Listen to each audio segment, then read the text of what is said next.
지난주 6월 18일자에 국민일보에 한 기사가 실렸습니다. 그 기사의 내용은 뭐냐면 한 온라인에 글이 올라왔는데 글을 쓴 사람이 얼마 전 장애인 전용으로 한 친구가 새로 입사했다.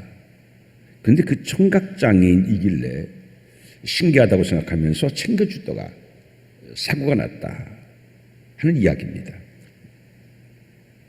회사에 보게 되면 요즘에는 그 장애인 전형이 있잖아요. 특채로 뽑죠. 비장애인들과 이렇게 똑같이 경쟁하게 되면 장애인은 취업하기가 어렵겠죠. 그래서 장애인 특별 전형으로 이렇게 뽑는데 그렇게 해서 들어온 한 장애인이 있길래 신기해가지고서 물어봤다고 합니다. 형제가 있냐고 물으니까 그 장애인이 형이 한 명 있다고 대답을 합니다. 그러자 이 글 쓴 사람은 그럼 형도 귀가 불편하냐, 들리지 않냐 이렇게 물었어요.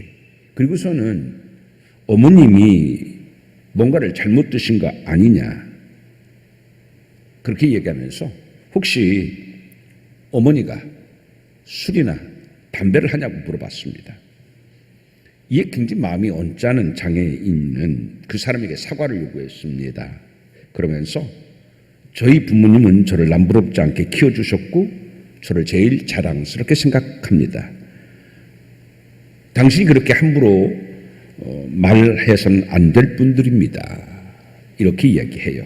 그리고서는 그 사람에게 진심 어린 사과를 하라고 요구를 합니다.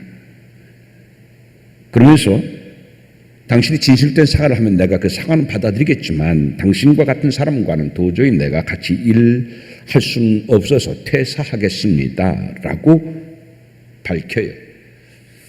이에 작성자는 황당하게 생각을 합니다.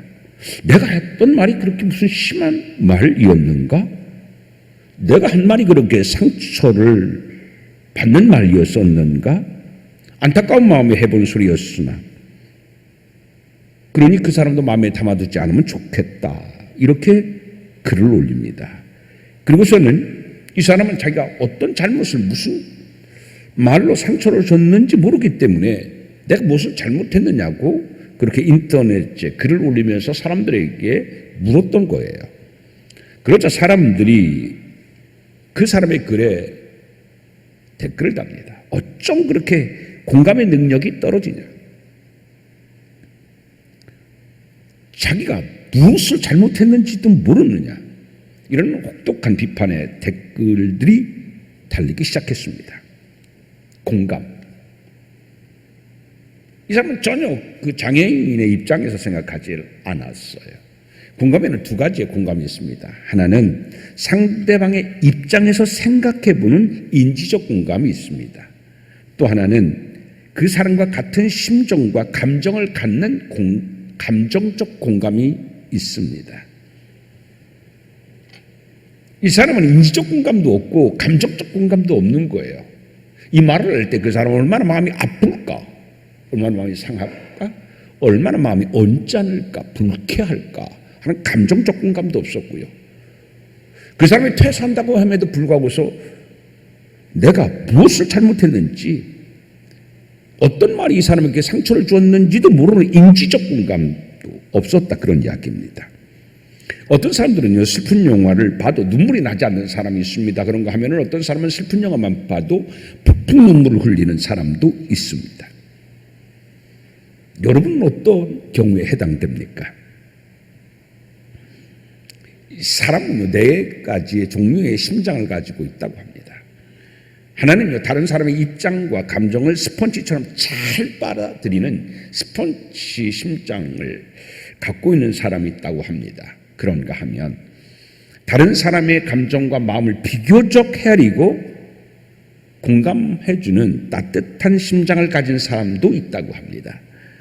그러나 공감 능력이 부족하여 그 사람의 입장, 그 사람의 감정을 잘 느끼지 못하는 딱딱한 돌심장을 가진 사람도 있다고 합니다.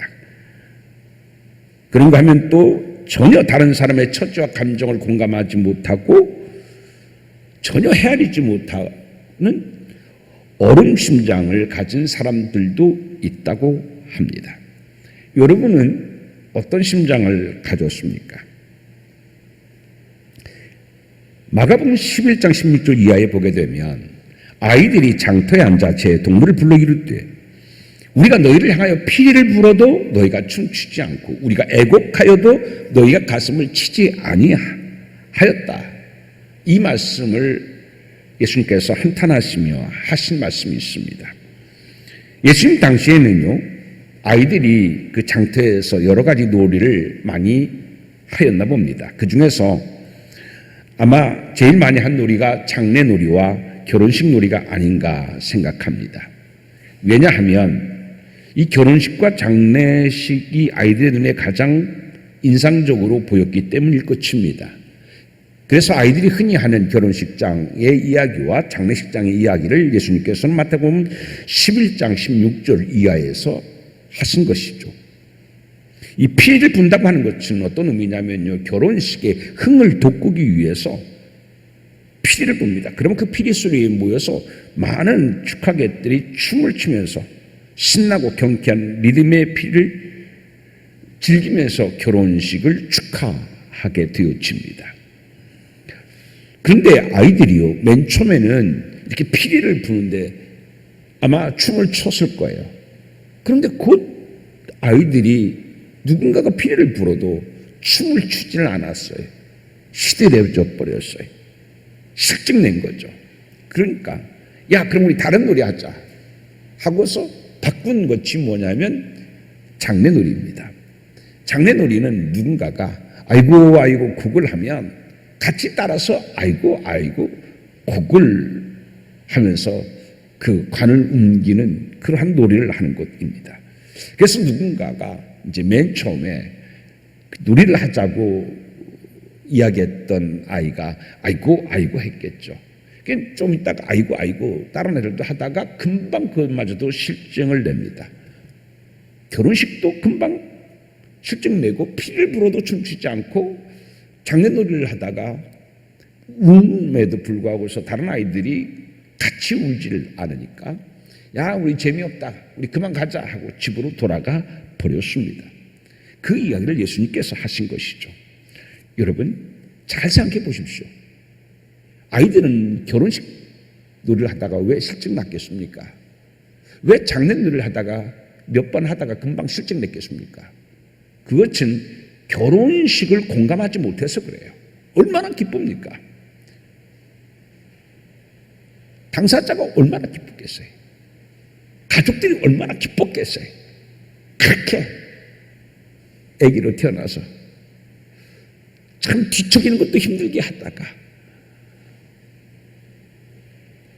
그 많은 우여곡절이 있었겠죠.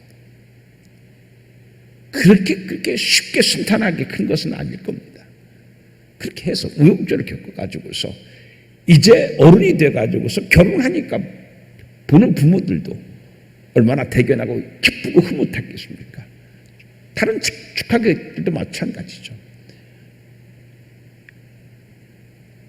그 결혼식의 당사자들의 그 마음을 공감했다고 하게 되면, 그 같은 마음을 가졌다고 하게 되면 정말 덩실덩실 춤을 추면서 기뻐했을 겁니다. 근데 공감하지 않고 그냥 피를 부니까 춤춰야 되는 거구나, 겉만 흉내내니까 재미가 없었던 거예요. 장례놀이도 마찬가지였습니다. 정말 누군가가 죽어서 사랑하는 사람이 죽었어요. 영원히 이별을 해야 돼요. 돌이켜 보니까 후회된 것만 있어요. 아쉬운 것만 있어요. 더 잘해주지 못하고, 더 사랑해주지 못하고, 더 잘 섬겨드리지 못하고, 후회된 것만 있어서요. 가슴이 찢어져요. 억누르려고 해도 눈물이 나와요. 쉼없이 눈물이 나오는 거야. 그것을 바라보는 사람들이 어때요?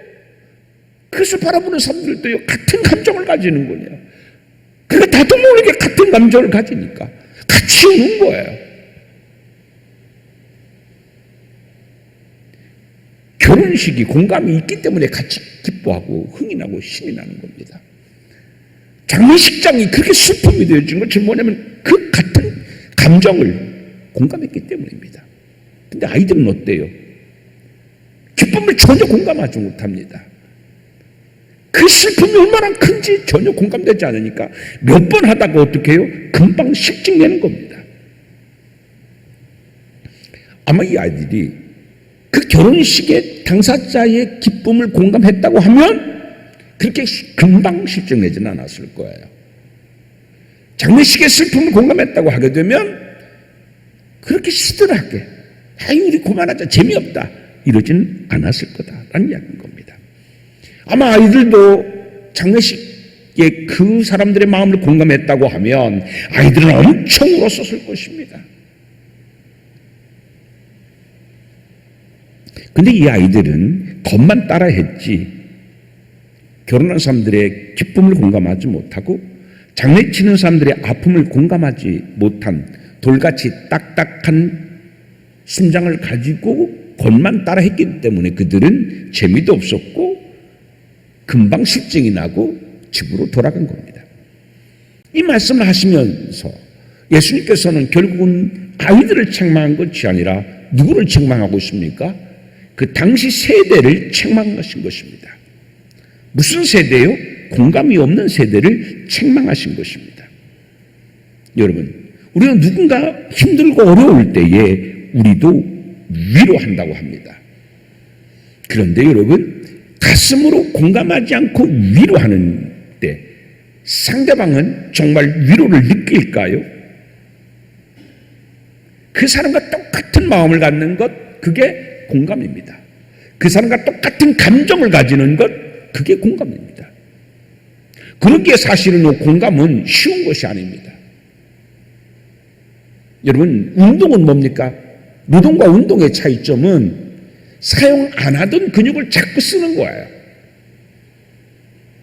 사용 안 하던 근육을 쓰려면 얼마나 이게 불편하고 더 금방 힘이 듭니다. 근데 자꾸 사용하지 않는 근육을 잘 사용해야지 우리는 어떻게 해요? 건강한 신체를 가질 수 있고 건강을 유지할 수가 있습니다. 우리의 인격도 그렇습니다. 우리의 품성도 그렇다는 얘기입니다. 우리의 성격도 그럽니다. 우리는요, 마음의 건강을 생각하지 않습니다. 인격의 건강을 생각하지 않습니다. 사용하지 않는 것들을 우리는 사용해야 됩니다. 공감. 우리는 공감의 감정의 근육을 우리는 사용해야 되며 키워야 됩니다. 우리는 육신의 건강만 생각해서 육신의 근육을 키우려고 하지만은 그러나 우리가 감성의 근육, 성품의 근육, 인격의 근육에는 별로 관심을 두지 않습니다. 우리 그리스도인들이 키워야 할 근육 가운데 하나가 뭐냐면 바로 공감의 근육이다라는 이야기인 것입니다. 공감하지 않으면서 위로하려고 합니다. 상대방이 압니다. 아무런 위로가 되지 않습니다. 공감이 없는 위로는 입지도 못하는 옷을 던져주면서 입으라고 하는 것과 똑같습니다. 그렇기 때문에 누군가가 위로하려고 하면은요, 내비두어. 나 혼자 있게 내비두어. 그럽니다. 왜요? 알아요. 아무런 위로가 되지 않습니다. 공감이 없는 하나만 한 이야기. 그러니까 그런 위로는 나에게 필요 없습니다. 가주세요. 나 혼자 있고 싶습니다. 그런 이야기들을 우리는 얼마나 많이 합니까? 마네킹과 같은 공감이 없는 그러한 위로, 그것은 전혀 도움이 되지 않는다고 하는 이야기인 것입니다. 진정 공감을 하는 위로만이 그 사람의 마음이 어떤지, 심정이 어떤지, 그 사람의 상황이 어떤지 공감되면서 하는 말이 진정한 힘이 되고 위로가 될 수 있다고 하는 말씀인 것이죠. 아까 제가 서두에서 말씀했습니다마는 장애인에게 상처를 주고서도요, 내가 무슨 잘못을 했느냐, 그 말이 그렇게 상처가 됐느냐고 인터넷에 많은 사람들에게 물었던 이 사람처럼 오늘 우리도 공감을 잃어버리고 살아가는 세대입니다. 그것을 오늘 본문에서는 예수님께서 정확하게 말씀하십니다. 오늘날 현대를 단절의 시대다 그렇게 이야기합니다. 무슨 단절이에요? 정보의 단절입니까? 아닙니다. 예전에 없었던 정보를 우리는 많은 방법들을 통하여, 많은 방식들을 통하여서 우리는 정보를 접하고 있습니다. 정보의 단절의 시대가 아닙니다. 학교를 굳이 가지 않아도 요즘에는 내가 얻고 싶어 하는 정보는 얼마든지 얻을 수 있는 시대가 되어졌습니다. 그럼에도 불구하고서 우리는 단절의 시대라고 합니다. 무슨 단절이에요? 정보의 단절, 지식의 단절이 아니라 공감의 단절입니다. 공감의 단절. 마음과 마음이 단절되어 있어요. 감정과 감정이 단절되어 있기 때문에 현대를 가리켜서 단절의 시대다 그렇게 이야기를 합니다. 상처를 주었음에도 불구하고 상대는 아파하는데도 왜 아파하는지, 내가 무엇을 잘못했는지 모르는 그런 단절의 시대 속에서 우리가 살아가고 있습니다. 요한복음 11장을 보게 되면 여러분이 잘 아는 것처럼 나사로 이야기가 나오죠. 나사로의 그가 죽자 그의 여동생 마리아가 얼마나 웁니까? 동네 사람들도 같이 웁니다. 나사로가 조실부모하고 오빠로서 두 여동생을 자녀처럼 그렇게 동생들을 알뜰하게 살피면서 살아왔어요. 그러다가 좋은 세월 못 보고 결국엔 저렇게 험하게 어렵게 살다가 세상을 떠났어요. 일찍 조금 더 오래 살고 조금 더 잘 살고 그랬으면 얼마나 좋아요. 그랬으면 보내는 사람들도 마음도 편할 텐데 고생만 하다가 오빠 역할만이 아니라 부모 역할까지 하다가 그렇게 고생만 하다가 죽은 나사로, 그의 삶의 이력을 알기에 사람들은 정말 슬퍼했어요. 마리아가 어떤 심정으로 눈물을 흘리는지, 어떤 마음으로 눈물을 흘리는지 알기에 사람들도 같이 울었어요. 이때 이를 바라보는 예수님은 그들의 울음을 비통히 여기시고 불쌍히 여기셨다라고 말씀하고 있습니다. 그래서 요한복음 11장 38절 말씀에 보면 속으로 비통히 여기시며, 속으로 공감하셨다는 얘기예요. 뭘 공감하여? 비통히 여기시며. 비통히 여기다라는 뜻을 보게 되면 창자가 끊어지는 아픔이라는 뜻을 갖고 있죠.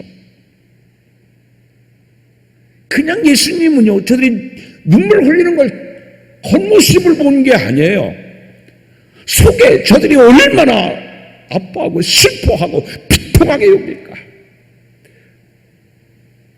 그들은 진짜 창자가 끊어지는 아픔으로 참으려 해야 참을 수 없는 눈물을 흘리고 있거든요.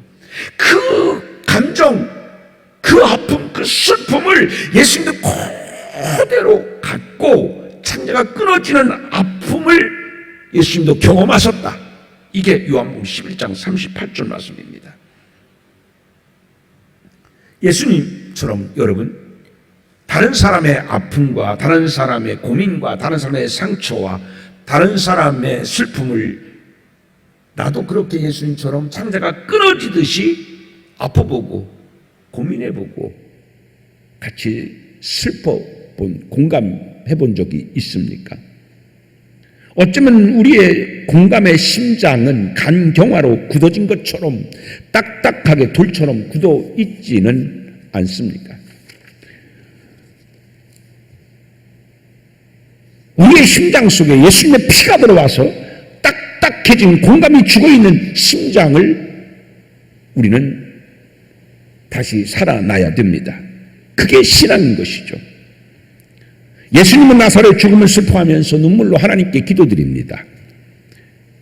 예수님은 공감의 자리에서 하나님께 기도를 드렸던 것입니다.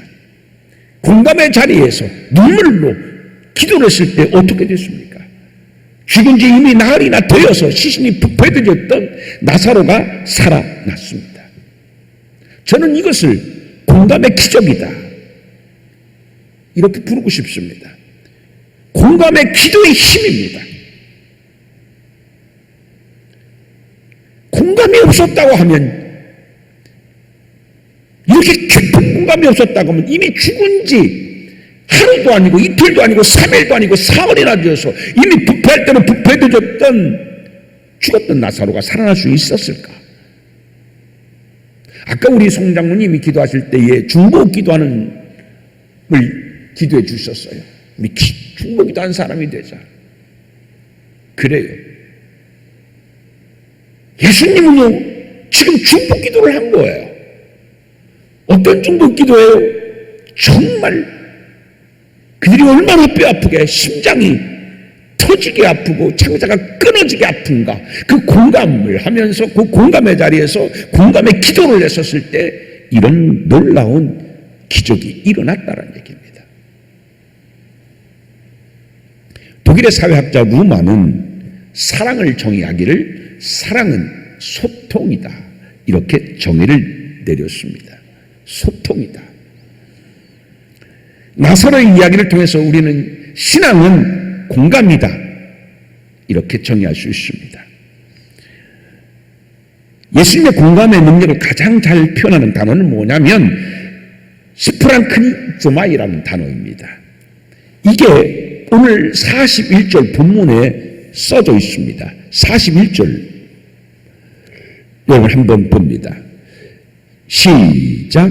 예수께서 불쌍히 여기시며, 여기서 불쌍이라고 하는 것이 바로 뭐냐면 스프랑크니조마이, 이 스프랑크니조마이라고 하는 단어가 오늘 본문에는 불쌍히 여기사 이렇게 번역되어 있습니다. 이 스프랑크니조마이라는 것은 사실 우리말로 어떻게 표현할 수 없는데 함께 아파하다, 함께 불쌍히 여기다 라는 말로밖에 표현되지를 못합니다. 그런데 이 참된 의미는 뭐냐면 상대방의 감정과 생각을 나도 함께 똑같이 갖고 그 아픈 사람의 짐을 함께 나누는 것, 그게 스프랑크니조마입니다. 같은 아픔을 갖는 거예요. 그 사람이 100의 아픔을 가졌으면 나도 60이 아니에요, 50이 아니에요, 40이 아니에요, 30이 아니에요. 그럴 때는 스프랑크니조마이라는 단어를 사용할 수 없어요. 그 사람의 100%의 아픔을 나도 똑같이 가질 때에 스프랑크니조마이라는 단어를 쓸 수 있어요. 예수님은 지금 본문 41절에서 그 단어를 사용하고 계십니다. 그런데 이 단어는요, 신약에서 여기에만 사용된 것이 아니라 다른 곳에서도 많이 사용되어져 있어서 무려 12번 사용되어져 있습니다. 이 단어는 창자, 폐, 심장 등으로 번역되는 단어에서 나온 단어인 겁니다. 무슨 얘기입니까?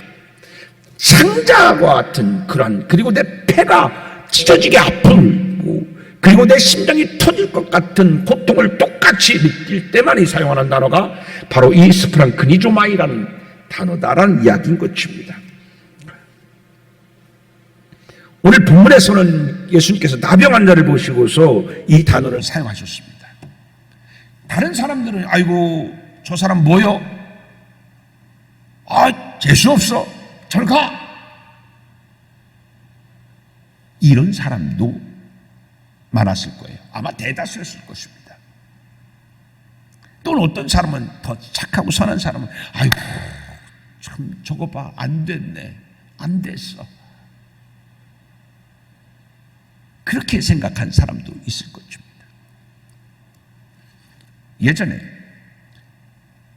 제가 신학교를 졸업하고 첫 목회를 세철의 대청교에서 했었죠.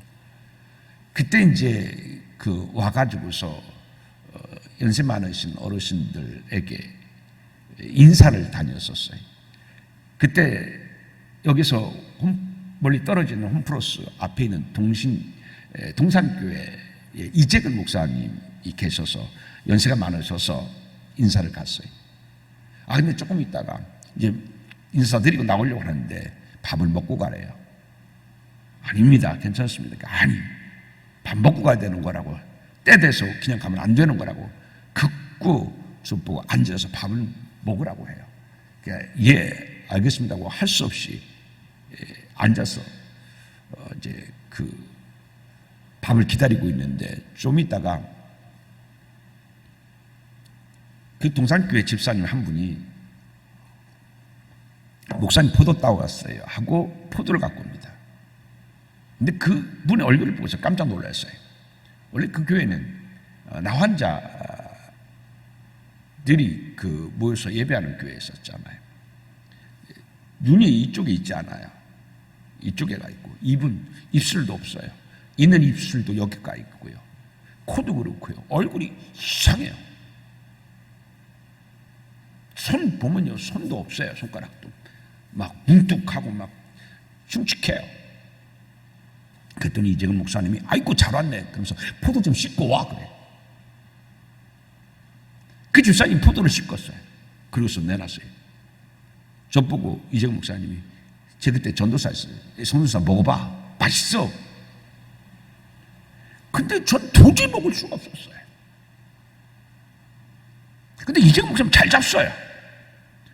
저는 포도가 보이는 것이 아니라 포도를 씻은 그 집사님의 손이 생각나는 거예요. 포도가 얼마나 매끄러워요. 씹지도 않고 쑥쑥 넘어가. 그게 포도잖아요. 그런데요, 가시보다도 더 가시 같았어요. 안 넘어가요. 계속 저의 그런 마음의 상태에는 아랑곳하지 않냐고 이재근 목사님은 먹으라고 합니다. 몇 번 먹었어요. 그래서 조금 있다가 그 사모님이 밥을 해갖고 왔어요. 그랬더니 그 집사님도 갈게요 했더니 아니요 하나만 더 넣으면 되는데 먹고 가. 그 집사님 눈치 없게 주저앉아서 같이 밥을 먹는다고 그래요. 제 마음속으로는 어떤 생각을 했겠어요? 아우 가시지. 근데 안 가고 이분이 식사를 해요. 근데 수저를 하면 우리는 밥풀이 붙지 않잖아요. 거의 수저에. 근데 이분은 이렇게 하면은 3분의 1 이상이 수저에 붙어요. 우리의 그 입술이 달라요. 입 구조도 다르고. 그러니까 이렇게 먹는다고 해도 밥풀이 얼마나 많이 묻어있는지 몰라요. 그런데 그 집사님이요, 그 수저로 홍자반이 된장국이 쑥쑥 들어가는 거예요. 근데 이재근 목사님 뭐라 하냐면 우리 된장이 정말 맛있다고 우리 집사님이 뜬 건데 정말 맛있어 먹어봐 그래. 된장인지 식혜인지 구분이 안 가요. 왜요? 하얀 밥이 둥둥둥둥 떠 있으니까. 그런데 이재근 목사님은 잘 잡숴요. 저는 수저가 안 가요. 그런데 눈치코치 없이 이재근 목사님은 자꾸 먹으라 그래요.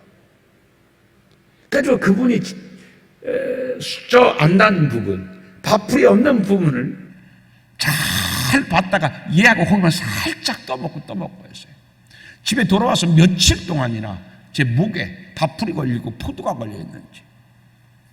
그때 제가 무슨 생각을 했냐면 나병 환자를 떠올렸어요. 예수님께서는 나병 환자를 안으셨거든요. 그런데 저는 그분이 씻어온 포도도 못 먹었어요. 그분과 같이 수저에 된장국에도 수저를 넣는 것을 꺼려했어요.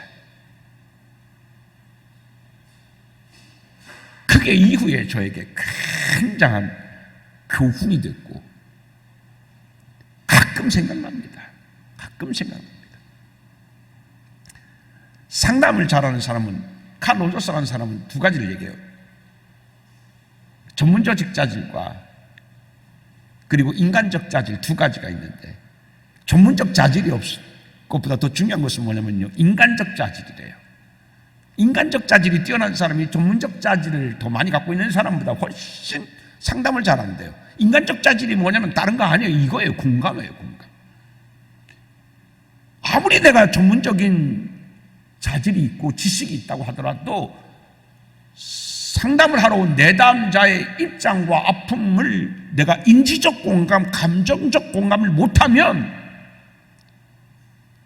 상담의 효과가 나타나지 않거든요. 근데 오늘 본문에서 예수님께서는요, 창자가 찢어지고 폐가 터지고 심장이 아픈 그 똑같은 감정을 가지셨어요. 그 나병 환자를 예수님께서는요, 저 사람이 얼마나 아플까? 그 사람이 어떤 지금 마음일까? 어떤 아픔을 갖고 있을까? 똑같이 느꼈다는 얘기예요. 그게 스프랑크니 조마이. 오늘 41절에서 예수님께서는 그 단어를 사용하고 계십니다. 아까도 말씀했습니다만은요, 신약성경 12곳이나 이 단어를 사용하고 있어요.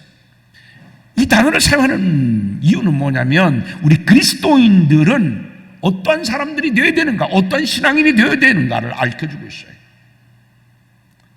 신앙은 좋다면서 공감을 능력에는 결여된 사람들이 참 많아요.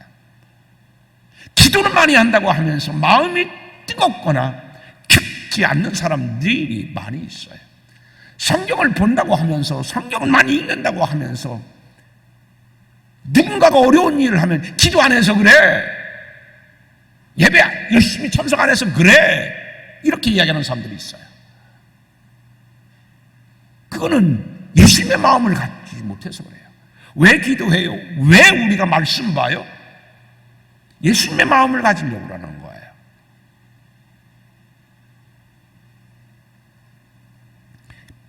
빌립보서 1장 8절 말씀에 보게 되면, 바울은 내가 예수 그리스도의 심장으로 너희 무리를 얼마나 사모하는지 하나님이 내 증인이 되십니다. 우리는 이런 고백을 할 수 있어야 되지 않겠습니까? 그리스도의 심장으로 내가 너희를 사랑한다. 하나님이 내 증인이시다.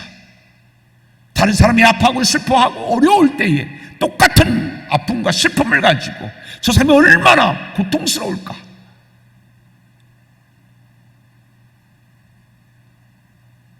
하나님이 증인이 되어주시는 그런 공감이 우리에게 있어줘야 함을 말씀하고 있습니다. 이런 공감의 삶을 살 때 비로소 세상 사람들은 우리를 참 좋은 그리스도인, 진정한 그리스도인, 그리스도인다운 그리스도인이라고 이야기하는 거예요. 기도 많이 한다고 저 사람은 진정한 그리스도인이라고 얘기하나요? 성경을 10번, 12번, 20번 읽었다고 세상 사람들은 우리를 진정한 그리스도인이라고 하나요? 그렇지는 않아요. 공감해 줄 때, 다른 사람과 특별한 심장을 가지고 같은 아픔을 가지고 같이 슬퍼하고 같이 아파하고 그럴 때 참 좋은 그리스도인이다. 저 사람은 진짜 그리스도이냐? 이렇게 이야기하는 것이죠. 어머니의 심리적인 상태는 탯줄을 통해서 유아에게 전달됩니다. 태아는 탯줄을 통해서 어머니와 똑같은 정서를 갖게 돼요. 이런 현상을 갖고서 정서감염이다, 이렇게 우리는 부르고 있습니다. 정서감염. 아이도요, 뭐를 통해서? 탯줄을 통해서 어머니와 같은 감정을 가져요. 그걸 정서감염이라고 합니다. 그래서 엄마가 불안하면 아이도 불안이 감염되어져요. 그래서 아이도 불안해집니다. 엄마가 행복해지면 아이도 정서감염으로 행복해집니다. 이 아이는 그것을 어떻게 정서감염을 하느냐면 탯줄을 통해서. 우리는 성경과 기도로 영적 탯줄 삼아서 예수님의 공감의 심장, 사랑의 심장을 우리도 공유하고 예수님의 그 심정, 그 감정에 우리는 정서 감염되어야 된다고 하는 이야기입니다. 그게 바로 참 그리스도인들의 모습이다. 여러분, 신앙이 깊어진다고 하는 것은 성경을 많이 읽어서 깊어진다고 하는 것이 아니에요. 예수를 닮음으로 우리는 신앙이 깊어진다고 얘기하지 않습니까? 예수님을 닮음이 뭡니까? 이 공감이 더 깊어진다는 이야기예요. 예수님에게 정서 감염이 되어져서 예수님과 같은 마음을 갖고 예수님과 같은 심장을 가지고 예수님과 같이 공감을 나타내는 삶을 살 때 비로소 우리는 신앙이 깊다, 이렇게 이야기하게 되어지는 것입니다. 아까 제가 말씀드렸던 것처럼 네 가지의 심장이 있어요. 그 사람의 아픔과 슬픔을 내가 스펀지처럼 빨아들이며 같이 공감해주는 스펀지 같은 심장. 스펀지 같은 심장은 못 되더라도 그 사람의 아픔을, 그 사람의 슬픔을 그래도 내가 얼마 정도는 공유할 수 있는 따뜻한 심장.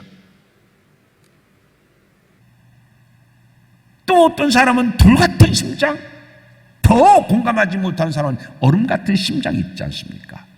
우리 그리스도의 심장은 스펀지 같은 심장을 넘어, 그것을 넘어 예수님의 심장을 가져야 됩니다. 세상 사람들은요, 스펀지 같은 심장을 갖고 살아가는 좋은 사람들이 있어요. 그런데 우리 그리스도인들은 그 스펀지 같은 심장을 넘어 오늘 여기에 스프랑크니 주마이, 그 예수님의 심장을 가져야 된다라는 얘기입니다. 근데 여러분, 왜 우리가 그렇게 못해요? 왜 우리가 그런 감정을 못 가져요? 왜 예수님의 정서가 왜 감염되지 않아요? 이유가 있습니다. 내 생각, 내 판단이 이 공감의 능력을 가로막고 있는 거예요. 내 생각으로 보니까, 내 감정으로 보니까, 내 눈으로 보니까 그런 거예요.